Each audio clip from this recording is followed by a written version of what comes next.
Page 16, Scarborough Fair. On pages 14 and 15, they're introducing you to the pedals. Just gotta love it. As if you don't have enough to do with the hands, now you gotta work the feet too. They showed an example at the top of page 14 with two pedals, a piano with two pedals, and a lot of the uprights have two pedals. That's fine. A lot of them have three pedals with the middle pedal, and really the middle pedal doesn't do anything on a lot of pianos. Not important right now.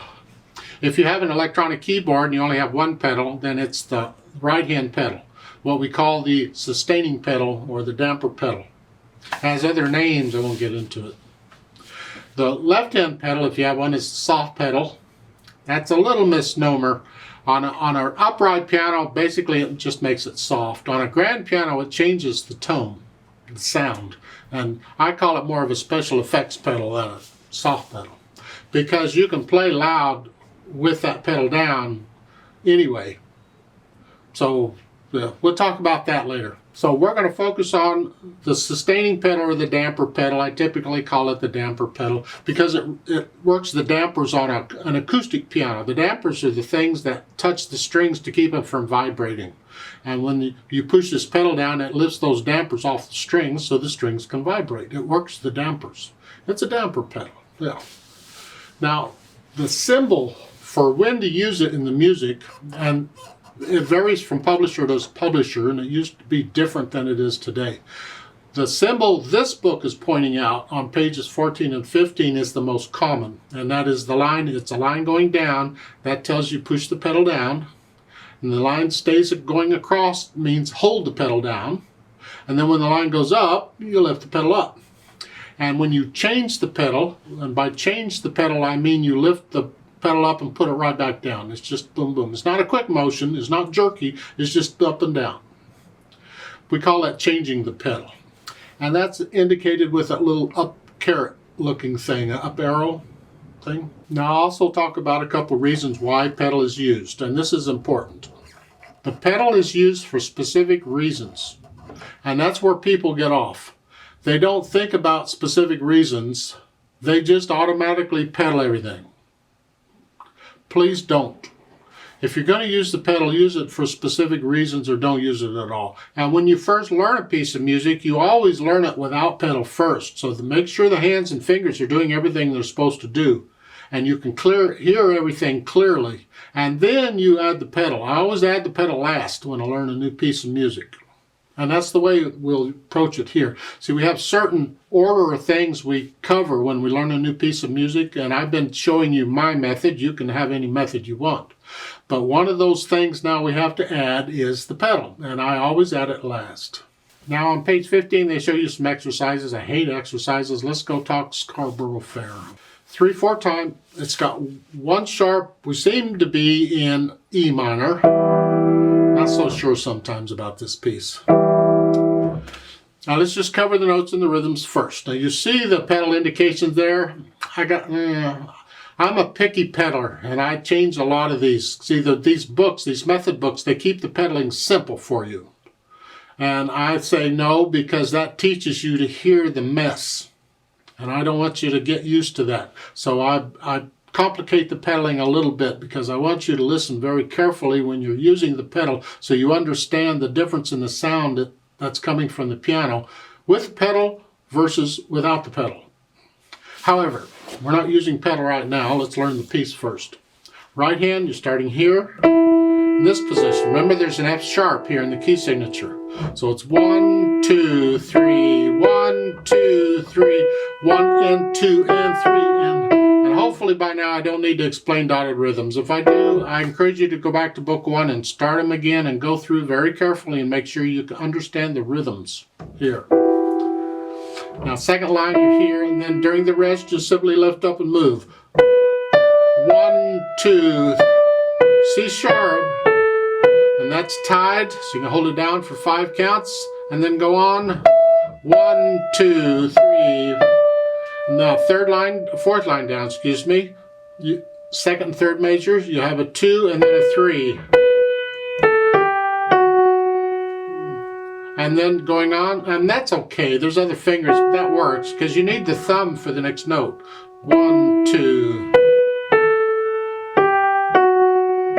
cross over and stay there. Use third finger. Left hand, use down here, 2, 3. Remember, a dotted half note's the same as 3/4 notes, so figure it out. A quarter note gets a beat. This gets 3 beats. Comes in handy if it's in 3/4 time. So, second line, last measure, that is a G, D. They sing 2, that's 5/2, because in the next measure, and that's the third line, first measure, it's a 4/1 here. Connect them. 2, 3, 1, 2, 3, and 3, 2. Connect them. 1. Now you can't connect this because you have to lift and move to catch it because it's too far down. Rest, and during the rest you come back up. 2, 1, 2. This is the fourth line down. Next measure. 3, 1, and then 2, 2, 3, and then 2 on the last note of the fourth line. So you're coming up here. 3, 1, 2. I don't like that. In the last line I suggest here, 2, 3, use thumb again on the B. This way we're in the position for the last chord here. So thumb, put the hands together. 1. I don't want to play it all for you. Let's go to the second line here, second measure here, and then come up here.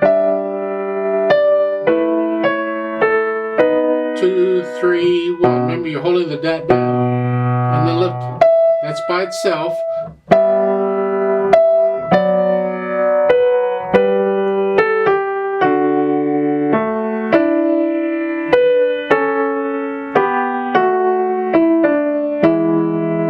And on a major chord, it's called a Picardy third. It's where you have a key that's in minor, and at the very end, they end on the parallel major. A little extra. Doesn't affect how you play it, you just play it. It was very common back in the Middle Ages, a long time ago, back when this was written, when pieces were in a minor mode or a minor key sounding, they would end on the parallel major. Just the chord at the very end, it would brighten it up just a little bit. And that's what they're doing here. And once you can do that, then go ahead and make sure you can put in these phrases. Of course, the rest you have to lift up for the phrase. Otherwise, make sure it's like taking a breath. So lift up here. And the left hand, keep it all legato except for the rests. There. And then the dynamics, well, that's the melody. It's the right hand moderately soft, whatever you think this. Left hand has to be very soft.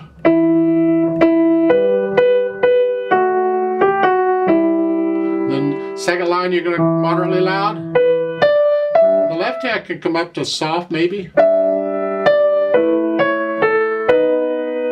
Then third line at the end you come down to moderately soft. Left hand's very soft again.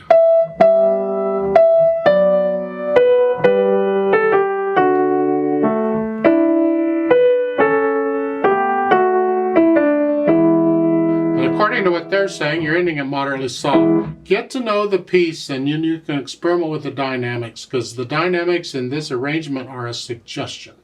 You can learn it the way it's written first, and then you can feel it and how you feel it should be done. And once you have that, the speed is flowing about as fast as I've been playing it, I think. If you were going to sing it, how fast would you sing it?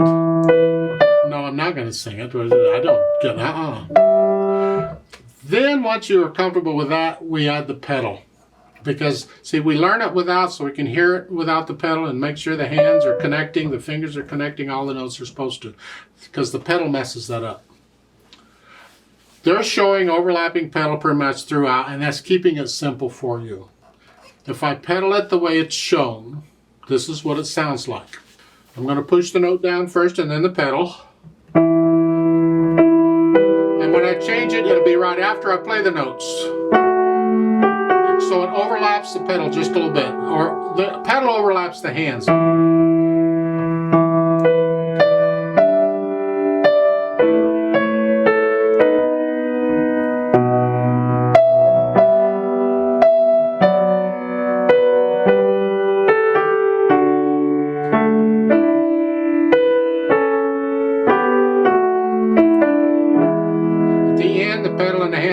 together. If that's okay with you, go for it. I think it sounds terrible because I'm smearing up like the last measure of the first line. I'm smearing all that up. I can't hear the phrasing. The pedal covers up the phrasing. It covers up everything. Now there's times when it's a give and take, or sometimes you have to cover up the phrasing. But if I don't have to, I'd prefer not to. So in that case, I lift the pedal up at the end of a phrase with the right hand, or whichever hand has the melody. I lift the pedal up with it. And in this piece, I don't want to catch the first two measures all at one sound. That's too much. This needs to be a clean sound. So I'm going to change the pedal at least at each measure here. So I'm going to change it on the second measure. That keeps it clean is what I'm after. And then on the third measure, you can lift it up on the third beat. And then put it down after you play the note in the next measure. You don't need to pedal the third beat. So to do that, the first phrase is this way.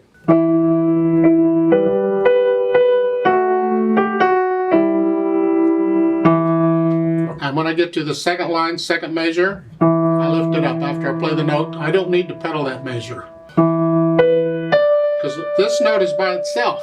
I want to hear that. Here. And then you can pedal the next measure. What you can do is take a pencil and mark these in. However it makes sense to you. It's like on the first line, I want to change it on the second, so I drew in a little caret thing there to remind me to change the pedal. And at the end of the line, I just drew an up line and scribbled out the little sideways line to tell me I lifted the pedal and I'm leaving it up for a bit. So I'm just altering this pedal indication to tell me how I want to pedal this. Now in the second line and the second measure, I don't pedal that at all. And then I pedal the third measure here. And on the third line down, I don't pedal until the second beat. I don't want to catch. I don't want all that. So it's these I can do, it's all in the same chord. So it's at the end of the third line, I lift the pedal up with the right hand. That last note, it's by itself and you don't need to pedal that note. You can if you want to connect it. The only way we can connect notes on a piano is to pedal them. So you can do that if you want. If you do, you don't need to change the pedal at the next measure though. Just leave it down. So the third line going on is here.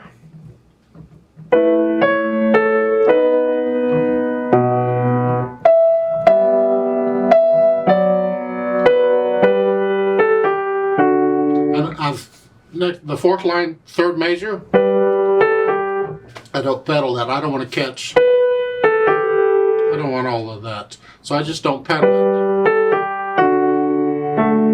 And at the end of the line, I lift the pedal up with the hand. I want to hear the phrase.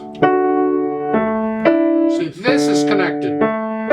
But this, I want to hear that. Then and at the bottom there, I don't pedal the next to the last measure. And now you can pedal the last measure if you want. Different, or you don't need to pedal if you don't want to. I've complicated this pedaling quite a bit, and I tend to do that. I just don't like hearing all the